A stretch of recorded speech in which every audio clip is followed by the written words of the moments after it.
Einstein ने जो law दिया था E बराबर mc², बहुत गौर से सुनना, उस वक्त तो बहुत ज्यादा मशहूर हो गए थे और हर जगह से उनको बुलाया जाता था कि सर हमारे पास आइए, जरा लोगों को मोटिवेट कीजिए कि कैसे आपने एक इतनी बड़ी डिस्कवरी की E बराबर mc²।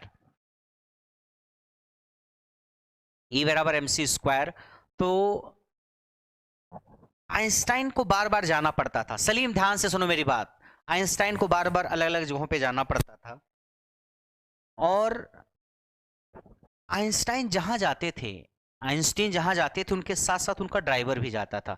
आइंस्टाइन किसी सेमिनार हॉल में खड़े होकर जब सेमिनार देते थे, भाषण देते थे 2-3 घंटे तक, तो उनका ड्राइवर पीछे बैठ के सब कुछ सुनता रहता था।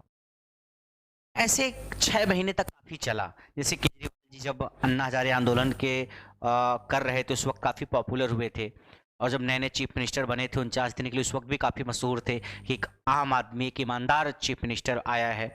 तो उस वक्त नए नए लोगों का इंटरव्यू हुआ करता है, जैसे कोई भी आदमी नए फील्ड में आता है तो आइंस्टाइन को बुला बुला के हर जगह उनका सेमिनार कराया जाता था। एक जगह सेमिनार करने जाना था आइंस्टाइन को अगले दिन, आइंस्टाइन को सेमिनार करने एक जगह जाना था अगले दिन। आइंस्टाइन सेमिनार करने के लिए जा रहे थे, पीछे कार में बैठे हुए थे, उनका ड्राइवर गाड़ी चला रहा था। जगह पे पहुंचने से पहले, वेन्यू जहां होना था सेमिनार, वहां पहुंचने कुछ देर पहले ही आइंस्टाइन के ड्राइवर ने गाड़ी रोक दी और गाड़ी रोक करके उसने कहा, सर मेरी एक ख्वाहिश है, मैं सालों से आपका ड्राइवर हूं, मेरी कुछ इच्छा है, पूरी कर दो सर। आइंस्टाइन ने कहा, तेरी क्या इच्छा है बता, अगर पूरी कर सकता हूं तो मैं पूरी कर दूंगा। तो ड्राइवर ने कहा, सर आज आपकी जगह पे सेमिनार मैं देना चाहता हूं, आपका सेमिनार आज आपकी जगह पे मैं देना चाहता हूं। तो आइंस्टाइन तो बिल्कुल बहुत चक्के से रह गए, कह तू 10th पास, तू मेरा ड्राइवर है, तू मेरी गाड़ी साफ करता है, तू मेरी जगह सेमिनार देगा, और भी आइंस्टाइन की जगह।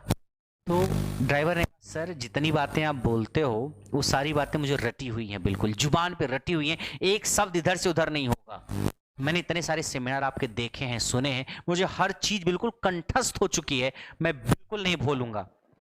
आइंस्टाइन कुछ देर तक सोचे, तो उन्होंने कहा ठीक है ट्राई करके देखते हैं। आइंस्टाइन ने, आइंस्टाइन कार के पीछे की सीट से उतरे और ड्राइवर की सीट पे जाके बैठे, और ड्राइवर आगे की सीट से पीछे की सीट पे आके बैठ गया। यानी अब गाड़ी आइंस्टाइन चला रहे थे और पीछे ड्राइवर बैठा हुआ था।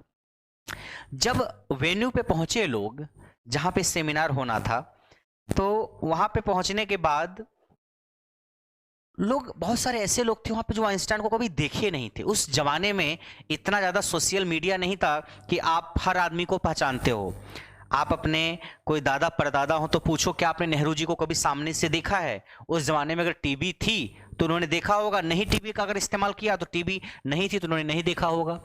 आज का जमाना है कि कोई भी चीज होती है तो तुरंत फेसबुक पे, व्हाट्सएप पे वायरल हो जाती है और आप देख लेते हो। उस जमाने में इतना ज्यादा टेक्नोलॉजी नहीं थी, हर आदमी टीवी या कहीं न कहीं देखा हुआ आइंस्टाइन को, लोग उनके बारे में सुने थे, उनको जानते थे, पहचानता हर आदमी नहीं था आइंस्टाइन को उस वक्त।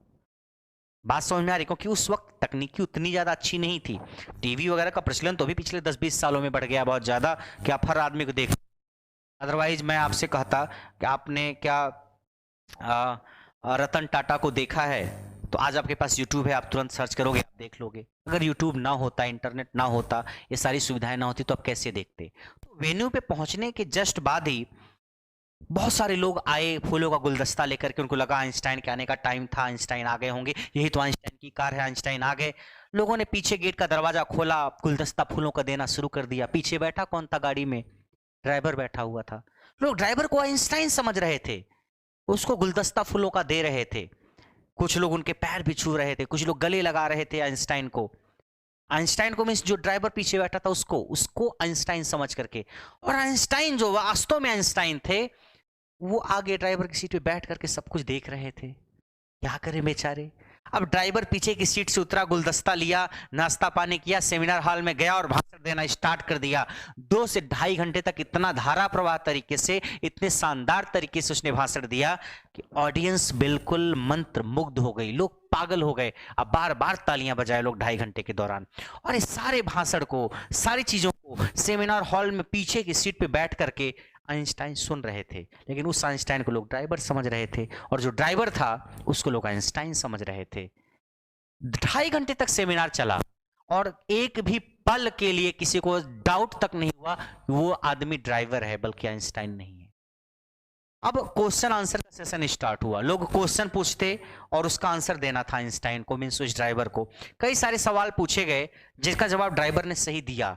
इसलिए सही दिया क्योंकि ऐसे क्वेश्चन पिछले सेमिनार में भी उससे पूछे जा चुके थे, तो उसका उत्तर उसको पता था, तो उसका उत्तर उसने दे दिया। क्योंकि जो मोस्ट प्रोबेबली जो क्वेश्चंस बनते हैं वैसे क्वेश्चन कई सारे सेमिनार में पूछे गए थे पिछले सेमिनार्स में, तो उसका आंसर ड्राइवर ने दे दिया क्योंकि उसका आंसर उसको पता था।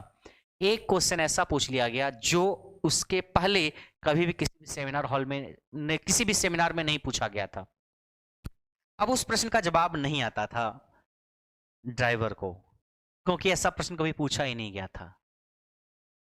लेकिन ड्राइवर वॉज वेरी स्मार्ट। जिस शख्स ने उससे वो सवाल पूछा, तो आइंस्टाइन यानी उस ड्राइवर ने उस शख्स से कहा कि ये सवाल तो बहुत सिंपल है, ये बहुत साधारण सा सवाल है, इसका जवाब आपको नहीं आता? ये तो बहुत साधारण सा जवाब है, सवाल है, इसका जवाब आपको नहीं आता? मेरा ड्राइवर जो 10th पास है, सबसे पीछे बैठा हुआ है, वो इस प्रश्न का जवाब दे सकता है। उसने कहा ड्राइवर खड़े हो जाओ और इसका जवाब दो। और पीछे की सीट पे आइंस्टाइन ही बैठे हुए थे ड्राइवर की तरह, ड्राइवर बनके। आइंस्टाइन खड़े हुए और उस प्रश्न का भी जवाब दे दिया। लोगों ने फिर जोरदार तालियां एक बार बजाई कि आइंस्टाइन देखो कितने जीनियस हैं, इनको तो छोड़ो, इनका ड्राइवर भी इतना जीनियस है। बात आई समझ में? So this was the story regarding E बराबर mc square when this law was given and Einstein was highly highlighted at that time.